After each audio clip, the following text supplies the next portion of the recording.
여보, 우리 이야기 좀 하죠. 그런데 내 말을 듣자마자 배우자가 안색이 변합니다.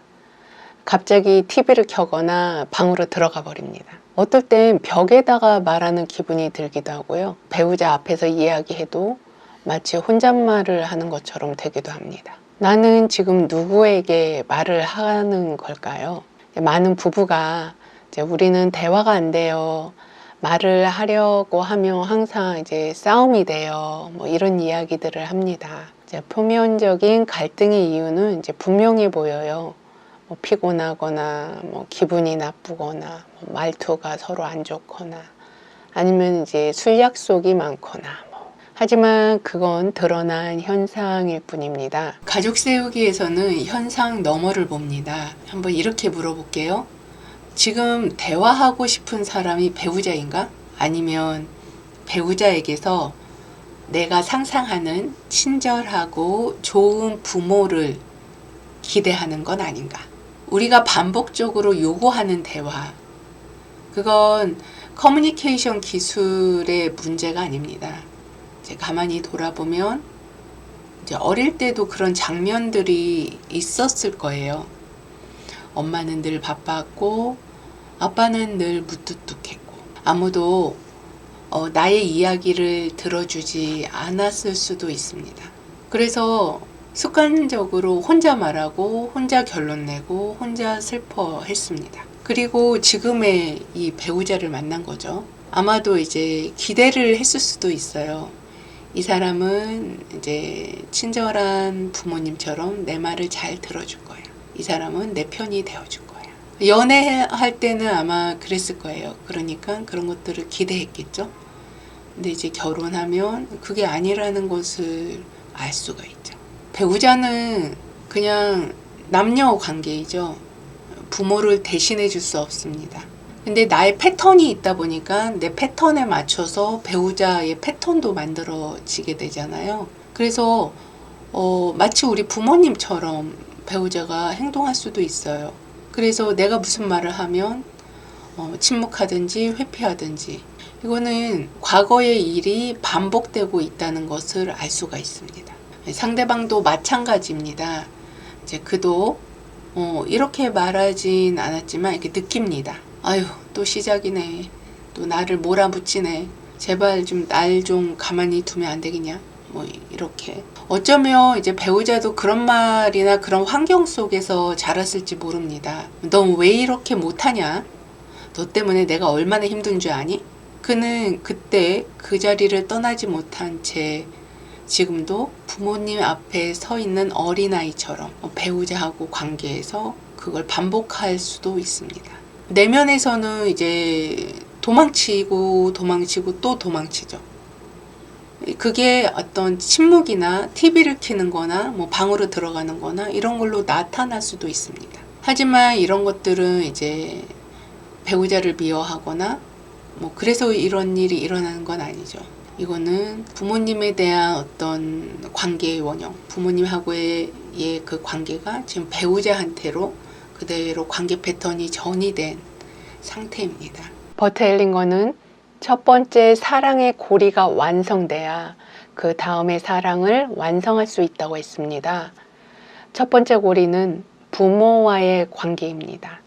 부모는 관계의 원형이죠. 내면에서 부모와 자녀로서 서열에 맞는 자리에 존재해야 다음 관계에서도 자기 자리를 차지한다고 했습니다. 이 사랑의 질서는 부부관계에도 그대로 적용이 되는데요. 부부는 서로 사랑하기에 각자의 방식으로 애를 씁니다. 그럼에도 실패하는 것은 서로에게 좋은 부모를 기대하기 때문인데요. 배우자가 줄 수 있는 사랑은 아닙니다. 우리가 남녀로서 만나는가 생각해 봅니다. 혹시 남편에게 아이들 훈육하듯이 가르치려고 했다면 아마도 시어머니 자리에 있는 것은 아닌가 점검해 보시기 바랍니다. 아내가 굉장히 노력하지만 시어머니 자리에서 남편과 관계한다면 그 관계는 실패하죠. 왜냐하면 남편은 부인에게 어머니를 연상하기 때문입니다. 남녀 관계는 아니죠. 만약 남편을 아버지 자리에 놓고 아버지처럼 하라고 한다면 남편은 그 자리를 견디지 못합니다. 반대의 경우도 있습니다. 아내가 감정적으로 무너져 있을 때 남편은 아버지처럼 훈계하거나 지적하거나 회피합니다. 그가 남편 자리에 존재하나요? 그는 부인의 부모 자리에 있는 것은 아닙니까? 부부는 대등한 관계입니다. 서로에게 부모를 찾는다면 남녀로서 사랑이 흐르지 않습니다. 이럴 때 대역을 세워 관계 역동을 볼 수 있습니다. 어쩌면 남편은 자신의 어머니를 위해 어릴 적부터 엄마의 남편 자리를 차지한 마마보이일 수 있습니다. 그 아내는 아버지의 여자 자리에서 파파골로 살았을 수 있습니다. 그들은 서로의 좋은 부모 이미지를 주고받으면서 인연이 닿았을 수 있습니다. 남편은 남편 자리에서, 부인은 부인 자리에서 각자 자기 자리에서 대화를 해야 현재 삶의 이야기를 나눌 수 있는데요. 서로의 한계를 알기 때문에 기대 없이 이야기를 할 수 있습니다. 하지만 중요한 것은 지금부터입니다. 어느 날 딸이 이런 말을 하죠. 엄마 아빠는 왜 서로 안 좋아해? 아무 말도 할 수 없죠. 우린 싸우지 않았거든. 그냥 말을 안 했을 뿐이야 라고 말을 합니다. 하지만 아이는 다 보고 있죠.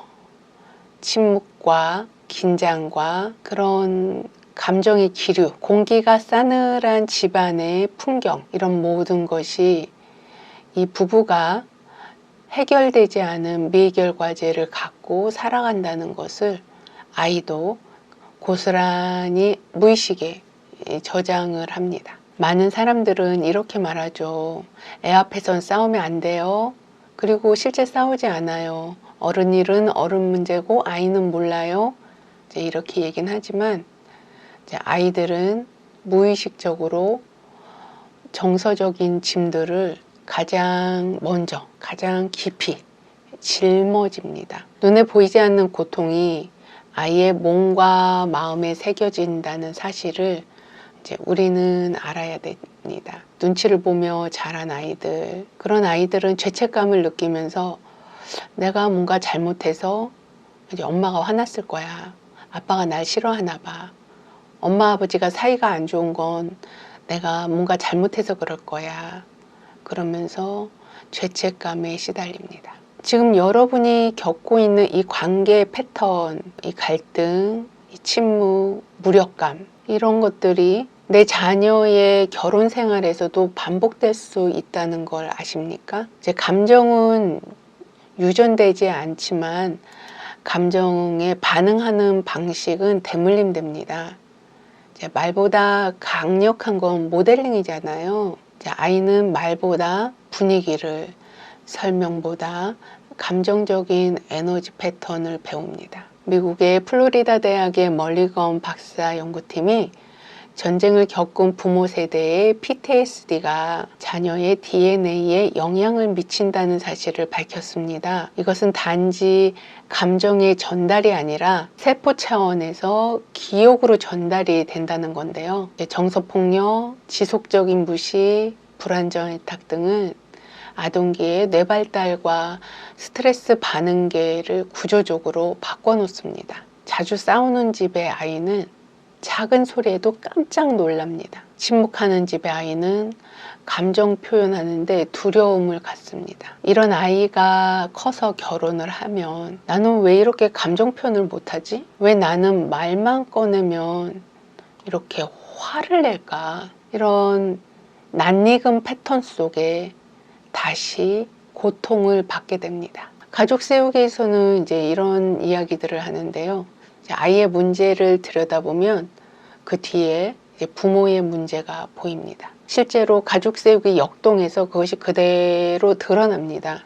그래서 우리는 보이지 않는 이면의 것들을 생생하게 인식할 수 있습니다. 자녀가 유독 예민하고 분노가 많고 관계가 힘들다면 이제 아이를 탓하지 마세요.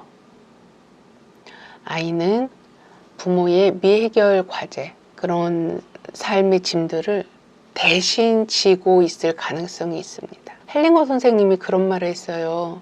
가장 충성스러운 존재는 아이라고. 아이는 부모를 대신해서 아프고, 부모를 대신해서 침묵하고, 부모를 대신해서 짐을 기꺼이 집니다. 자, 이제 어려운 부부관계 그대로 두면 어떤 일이 벌어질지 그림이 보입니까? 딸은 엄마처럼 소리 지르고 아들은 아빠처럼 침묵합니다. 감정은 다시 쌓이고 상처는 대물림 됩니다. 한 세대에서 끝나야 할 고통이 다음 세대의 인생 각본이 됩니다. 나는 이런 부모가 되지 말아야지 라고 생각하지만 사실은 똑같은 패턴을 그대로 반복하죠. 그러면 이제 어떻게 살아야 되는가?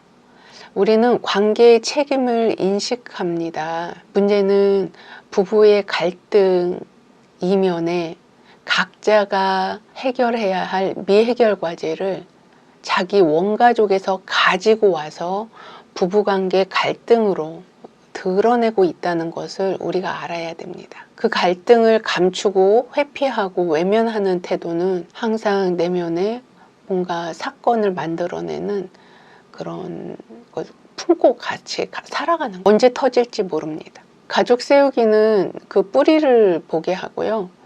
무의식적인 관계 역동을 보여줍니다. 내가 회피하는 어떤 감정이 있거나 내 직면하지 못한 어떤 사건이나 갈등이 있다면 내가 그것을 마주하지 않는다면 그 느낌이 그대로 아이한테로 넘어갑니다. 그래서 이제 그게 감정이 됐든 감각이 됐든 사건이 됐든 마주보는 연습을 시작해야 되는데요. 10년간 냉랭했던 부부관계에서도 원가족에서의 그 얽힘들을 풀어지면서 관계가 새로워지는 것을 경험할 수 있는데요. 브라질에서는 실제로 가족 세우기를 이혼 소송 과정에서 이제 법원의 개입으로 진행하기도 합니다. 이제 판사 이름이 사미 스토르치라는 분인데요.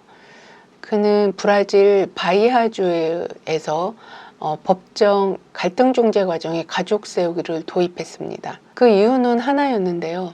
전통적인 재판 방식으로는 이 부부간의 얽힌 감정들을 해결해 줄 수 없었기 때문입니다. 법으로는 갈등이 끝나지만 이 정서 갈등이 끊어지지 않는 거죠. 토르치 판사가 이제 가족 세우기를 도입한 이후 조정률이 거의 100%에 가까운 성과를 내고 있습니다. 많은 부부가 싸우러 왔다가 서로 이제 화해하고 이해하고 만약에 이혼을 한다면 좀 더 평화롭게 아이를 위해서 현명한 방식으로 이혼을 하는 이제 그런 선택을 하는 효과를 거둔 거죠. 가족 세우기는 이제 법이 아니라 마음의 질서를 세우는 작업입니다.